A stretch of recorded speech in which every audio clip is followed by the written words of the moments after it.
We had been dating for 3 years, and this was supposed to be the trip that would bring us closer. James was half Chinese, and his grandmother had always wanted him to visit the old village she came from.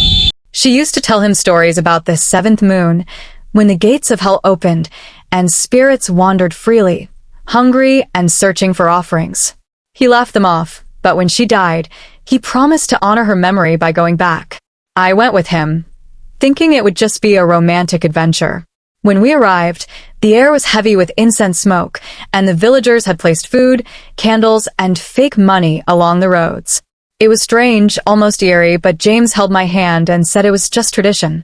That evening, we attended the Hungry Ghost Festival parade in town, lanterns glowing red against the night, dancers moving like shadows, and drums echoing in the distance. For a moment it felt magical. But then, an old woman grabbed my wrist with startling strength. Her eyes were cloudy, her nails long and dirty. She whispered in broken English, "Stay inside after the seventh moon rises. Don't follow the drums." I pulled away, unnerved, but when I turned to tell James, she was gone. I brushed it off as some crazy villager, though her words stayed with me like a splinter under my skin. Later that night, we borrowed a car to drive back to the countryside where we were staying. But as the road grew narrower, the headlights flickered, and the forest around us seemed to close in. The drums from the festival grew fainter, but I thought I heard something else. Low whispers, carried by the wind. James tried to turn on the radio, but it only played static. And then we saw them, shapes in white shrouds, walking slowly along the roadside. At first, I thought they were just villagers in ceremonial clothing, but their faces, oh God, their faces were pale, sunken and eyeless, as though the sockets were pits of darkness.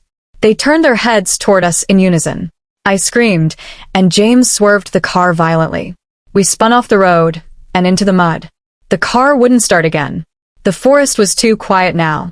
No crickets, no wind, just silence, so thick it made my chest ache. James told me to stay calm, but his own hands were shaking.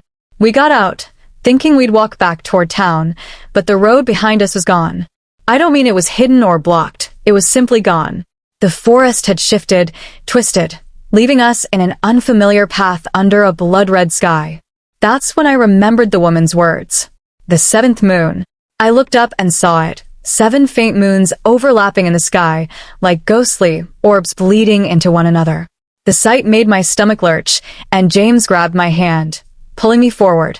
We walked for what felt like hours, but the woods only grew darker. Shadows moved just outside the reach of our vision. Once, I felt a cold hand brush my shoulder, but when I turned, nothing was there. James muttered under his breath, calling out to his grandmother for protection. That was the first time I realized he was truly afraid. Eventually, we stumbled upon an abandoned village.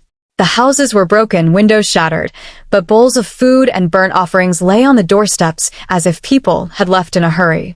We heard footsteps inside one of the houses, so James, foolishly brave, went to check. I begged him not to, but he disappeared inside, and then the screaming began. I ran in after him, and what I saw still haunts me in every dream. The house was filled with figures, hunched and crawling, their skin hanging loose, their mouths open too wide. They swarmed James, pulling him into the shadows. His eyes found mine for a second, full of terror, and then he was gone. I ran. I don't know how long or where, but I ran until my lungs burned. The drums started again, echoing through the forest, and I followed them despite the warning. Maybe I hoped they'd lead me to safety.